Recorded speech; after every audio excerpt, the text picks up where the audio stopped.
Chapter 3, A Close Call. Even though going down the stairs was easier than going up, the dolls had to take their time. The attic stairs were not carpeted, so Anna and Tiffany and Auntie Sarah moved quietly and cautiously. Every time Annabelle looked at the floor below, she couldn't help but worry what would happen if she were to slip and fall the rest of the way down. She didn't mention this, though, as brave Auntie Sarah and Tiffany scrambled ahead of her. When they reached the bottom, Annabelle peered around the door. "It must be later than we think," she whispered. "There's a lot of light in the hallway." By my calculations, it couldn't be later than 5 o'clock, said Auntie Sarah. 5 o'clock? Exclaimed Annabelle. "We were supposed to be home by 4, Mama and Papa." Tiffany gave Annabelle a little push into the hall. "Well, let's not waste time talking about it," she said. "Hurry up, run." Annabelle and Tiffany ran into the hallway ahead of Auntie Sarah. They had just passed Nora's room when Annabelle screeched to a halt and let out a small shriek. "What's wrong?" asked Tiffany. "I heard something." And at that moment, Annabelle, staring ahead of her, saw a pair of bare feet step from Kate's room into the hall. She almost shrieked again, but Tiffany clapped a hand over her mouth. Annabelle looked wildly around. Auntie Sarah had ducked back behind the attic door. Annabelle could see her shoes beneath it. The door to Kate's room was a few feet ahead. On the floor, outside of it, just inches from the doll, was Kate's backpack. "Quick," said Tiffany in a loud whisper. "The attic." "No, she'll see us," said Annabelle. Annabelle saw Tiffany's eyes jump hopefully to Nora's doorway. "We can't get there either," said Annabelle. She was feeling panicky. The bare feet were moving sleepily along the hallway, closer and closer. In a flash, Annabelle grabbed Tiffany by the wrist and yanked her towards the backpack. "In here," she said. Annabelle dove headfirst into the largest compartment of the backpack with Tiffany just behind her. She tried not to squeal as she sat on something sharp. Then felt Tiffany land on her head. The girls huddled together, breathing heavily and listening to the sounds from the hallway. They heard Kate's footsteps pad into the bathroom. Then the bathroom door was closed gently. "Safe," exclaimed Tiffany softly. "That was a close call. Good thinking, Annabelle." "Thank you." "I hope Auntie Sarah saw us hide in here," Annabelle whispered. She frowned. How on earth could she have made it such a mistake? If Kate is already up, it must be later than 5. "Well, we can't worry about that now," replied Tiffany. "We have to figure out what to do. Do you think we have time to get out of here?" Annabelle didn't have a chance to answer. The girls heard the bathroom door open again. "Okay, as soon as Kate goes back into her room," Tiffany said, "we'll climb out and run into Nora's room. She's probably still asleep. You can hide with my family, and we'll just have to hope Kate won't notice you missing from—" "Shh!" hissed Annabelle suddenly. "Shh! Shh!" Tiffany stopped talking as a hand appeared above the backpack and with a loud zip closed it up, leaving Annabelle and Tiffany in the darkness. Annabelle grabbed for Tiffany's hand and held it tightly. Then the backpack was swooped into the air, and Annabelle felt Kate wrap her arms around it.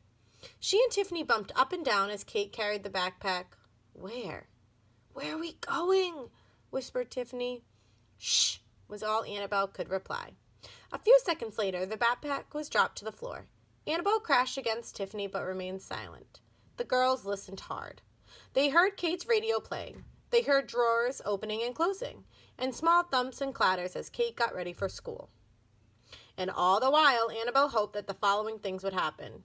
That Kate would partially open the backpack, and that she'd forget what she was doing, abandon it, and go upstairs for breakfast, at which point Annabelle and Tiffany could crawl out and go to their homes. They would have to admit to their parents what had happened, of course. But since Annabelle held Auntie Sarah responsible, she wasn't too worried about this. However, none of those things happened. Kate left the backpack closed, and presently she slung it up again and carried it downstairs. With a small thump, she deposited it on the floor. In the kitchen? In the hallway? Kitchen, Annabelle decided as she heard clicking and clacking and smelled toast and eggs. Annabelle wanted desperately to talk to Tiffany, but she knew better. It was a miracle that she and Tiffany weren't already in doll state. The clinking and clacking grew louder, and Annabelle heard voices. Soon the entire Palmer family had gathered for breakfast.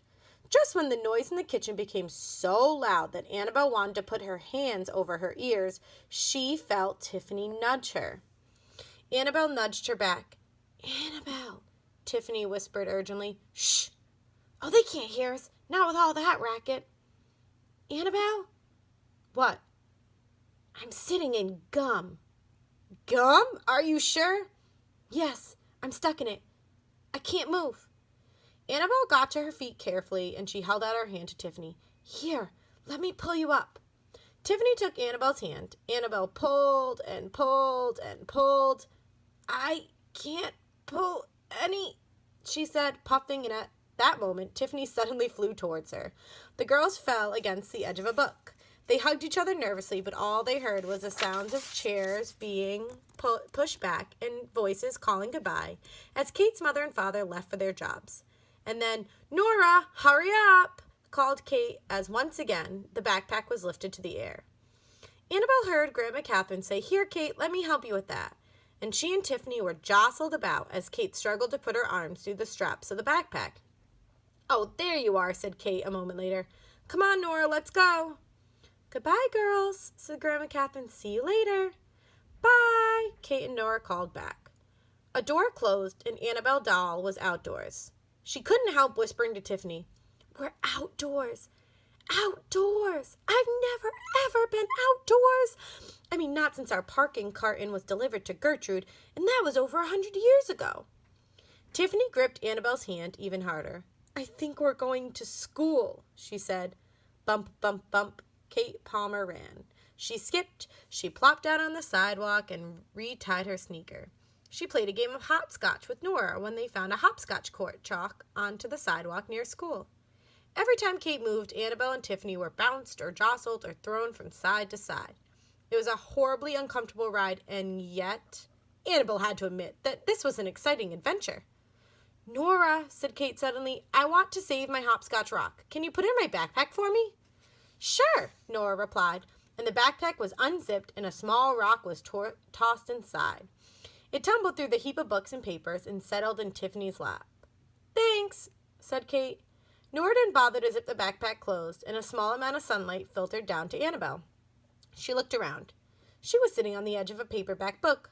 "Mary Poppins," she whispered as she read the writing on the spine. Next to her was a pencil covered with tooth marks. The eraser chewed off. On the other side of the pencil was Tiffany. Her legs were tucked under a piece of paper, and the rock resting in her lap. "Don't get this off me," Tiffany hissed. "It weighs a ton." As Annabelle huffed and pushed, Kate let out a yell. "Harmony! Iona, hi!" And then, "Hi, Rachel." Kate stood still for a moment. "All right, Nora, there's Martha. You walk in with her to your classroom. Grandma Catherine will pick you up when kindergarten's over, okay?" "Okay. Bye, Kate." Annabelle heard Nora's footsteps running off, and then she heard so many voices all at once she couldn't even tell who was talking. "Kate, look what Hermione got yesterday." "I didn't finish reading our reading homework. Did you, Rachel?" "The science fair's coming up." "Oh no, there's Francine. Don't let her see us." With this, the backpack lurched as Kate broke into a run. For a few minutes, all Annabelle heard was heavy panting and the sound of running feet. Presently, the light in the backpack grew dimmer and the noises changed from outdoor sounds to a roar of loud voices. Annabelle smelled new smells she couldn't quite identify.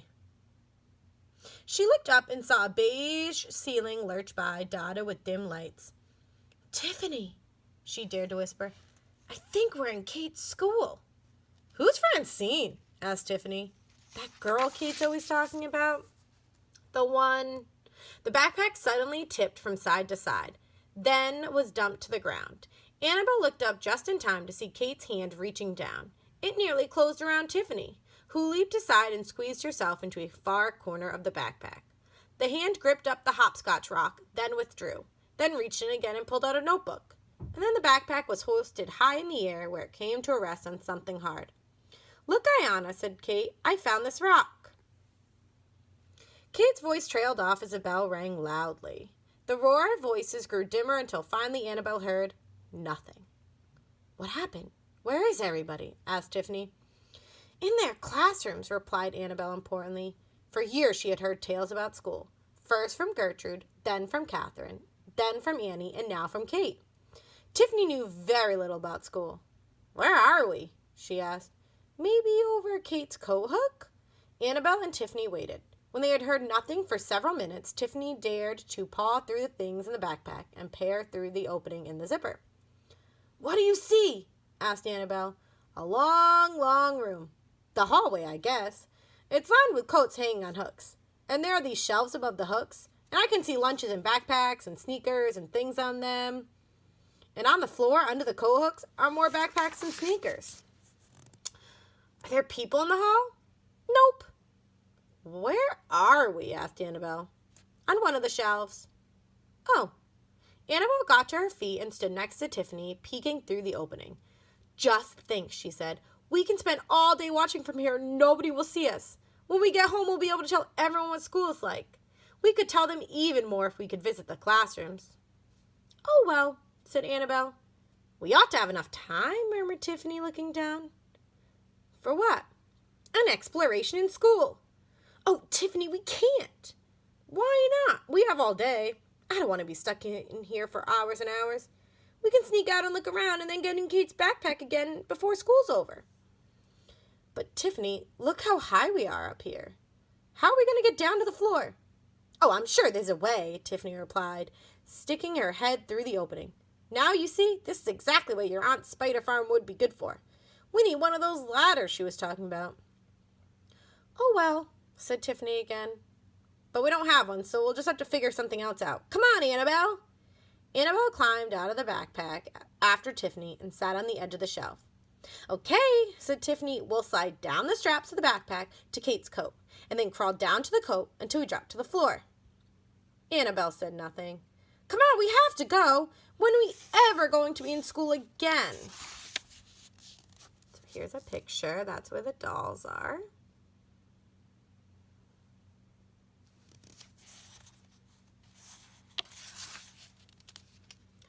"This is a once-in-a-lifetime opportunity. You're not going to let it go by, are you?" And Annabelle, picturing herself sitting alone in the soap dish, said, "No, I'm not. Okay, let's go." Chapter 4, The Dolls at School.